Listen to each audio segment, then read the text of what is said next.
I'm about to show you 3 deadly mistakes that cost players their stacks every single day, and exactly how you can fix them. Make the wrong move in these spots and you'll often find that your tournament life is over. Let's dive into 3-bet pots, some of the most dangerous spots in poker. Deadly mistake number 1 is the auto C-bet. How many times have you played a 3-bet pot and thought, oh, just 1-bet C-bet, it can't be that bad on this kind of board? Let's take an example and just show you what I mean. We're gonna do a button raise, a small blind 3-bet, and the button's gonna call. Now the flop's gonna come Jack 8-6. Before I click it, just have a little think to yourself at home what you would be doing after 3-betting this. I would imagine a lot of you would be C-betting your range here. Shall we have a look and see what's actually happening? Jack 8-6, and we can see a C-bet in a 3-bet pot of just 54%. You see all the green that's on this hand matrix here? These are all hands that we should be checking frequently. And a big mistake that a lot of poker players make is auto C-betting too much of the time on a lot of these queen high, jack high, and 10 high boards. Now let's talk about why it's a mistake to C-bet range on this kind of board. When we look at the button's pre-flop range, so after the button is raised and the small blind's 3-bet, the button connects plenty with this board. Queen jack off and queen jack suited plus are never folded and never 4-bet in the button's range, and so there's lots of connectivity to the top pair on this kind of flop.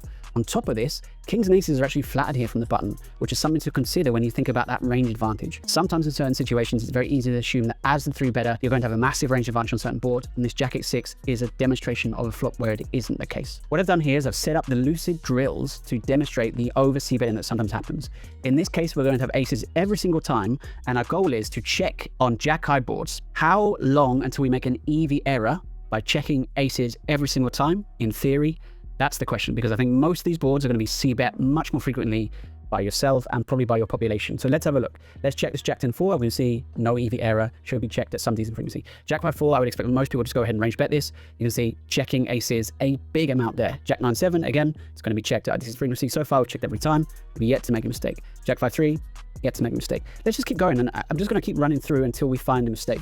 I think there's only 1 or 2 boards where we would likely find it. You can see here this Jack 7-5. Again, your check is absolutely fine. This Jack 10-7, we have found a mistake. Now, let's keep going just to demonstrate how big was that mistake, because this Jack 10-7 is actually probably one of the boards, weirdly enough, that people might have considered checking. And you can see that the error that we made was 0.03. If we go ahead and look specifically at the sim, we can see that aces are actually checking this board, although it's aces with a different suit with the club covered. So even in the case where we found an EV error, there still are aces checking in a 3-bet pot.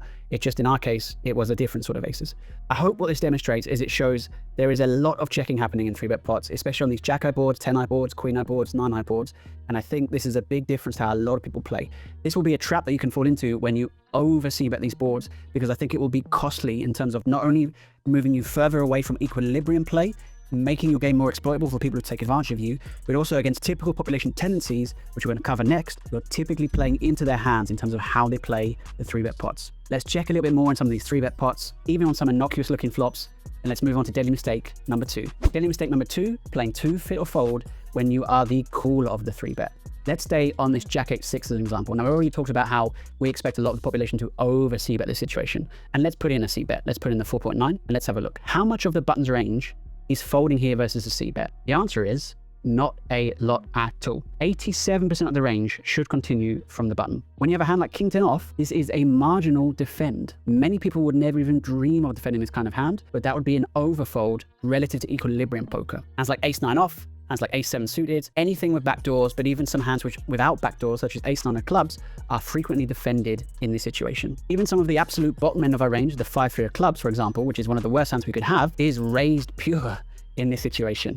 I think there's a mistake both in terms of people overfolding often to 3-bets with some of these mixed frequency hands, but in particular, I think there's a big mistake in people under raising against the C-betters. Now, if someone is to, as we mentioned, over C-bet and they're going to have more Ace King, Ace 10, Ace 5, C-betting in these situations rather than checking, they're going to have an even tougher time in defending against this small raise. So making sure that you remember that this is a foundational part of equilibrium strategy, and making sure that you are considering in lots of situations both raise effectively and call effectively, given the price that you're getting, given the strength of your hand, and given the strength of the board, is a vital trap not to fall into when you're facing C-bets in 3-bet pots. Here's another example. On this A7-4 flop, we see a much higher C-bet. Now, this will be probably somewhere where the population and yourself are C-betting more appropriately in 3-bet pots. However, I think it's very interesting, nevertheless, to see probably an overfolding relative to what you might expect to see. Are you, by default, calling a hand like King Queen off on this situation against the C-bet here? I'd speculate that many people, the answer is no. Are you folding hands like 10-9 of clubs in this situation? We can see that there's a huge amount of continuing of all hands on this board, and if we were to look at the absolute full height, even under pairs would never fold against the C-bet on this kind of board.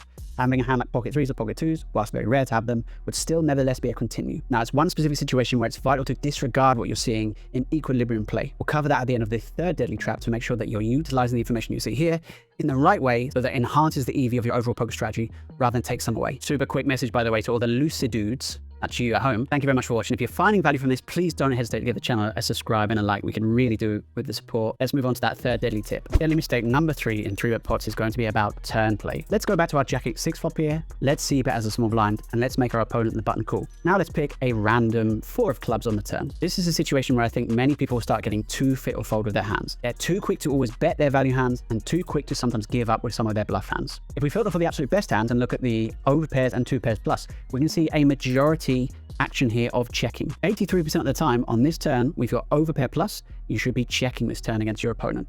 Many people would not consider doing this in game, and it can often be a cause of under-realizing EV with some of these hands in some of these spots. At the same time, when we look at the weaker part of the range, we still see a sizable betting frequency. Again, it's very easy to sometimes just give up these hands. And again, I think it's something that's very, very important to make sure that we keep barreling in the right spots, applying pressure in those right situations, and not just taking all other value and betting with that relentlessly. Remember, compared to common population thresholds, in equilibrium play, the button is often perceived as calling wide against the small blind c-bet. Therefore, on the turn, there's often deceptively many more folds that you can generate than may come intuitively in table at the game. Not only that, but to meet the minimum defense frequency on the turn involves an awful lot of awkward play from the button. Let's have a look at their mixed frequency hands, for example. They should be very rarely folding a pair to a turn barrel here.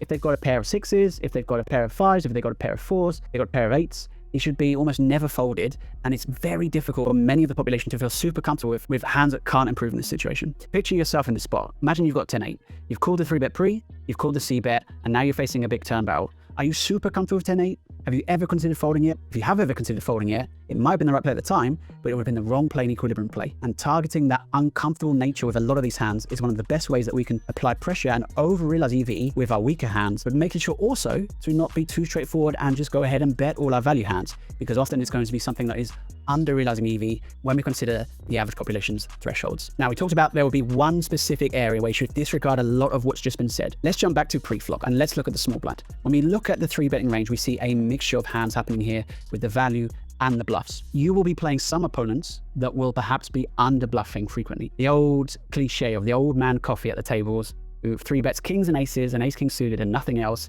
And if that's the case, then playing these theoretical ranges will be suboptimal. Now, when I say suboptimal, there will be a higher EV opportunity against a player that's only 3-betting, say, queens plus and ace-king suited in terms of both the pre-flop response as the button, but also the post-flop response. If we take this Jack-8-6 and then we put in the c-bet, now all of a sudden against that super nightly range, calling as wide as this could be a problem, in particular if there's going to be a lot of turn aggression, protecting the hand from draws, etc., etc. However, understanding where the baseline is really, really important, because for a lot of your play, you're actually going to be playing opponents who are going to have a balanced 3-bet strategy, and then it's really important to understand where your 3-bet thresholds should be. If you don't understand that, you're going to leave yourself with big knowledge gaps in your game that good players are just going to be able to walk right through. And for a situation that is both A, quite common in poker, and B, quite impactful, given that there's a lot of money gone in pre and it's a significant portion of your stack, having a better understanding of the thresholds that you should be using in 3-bet pots is one of the best things you can do if you're currently not there in terms of improving your odds and feeling like you are in danger.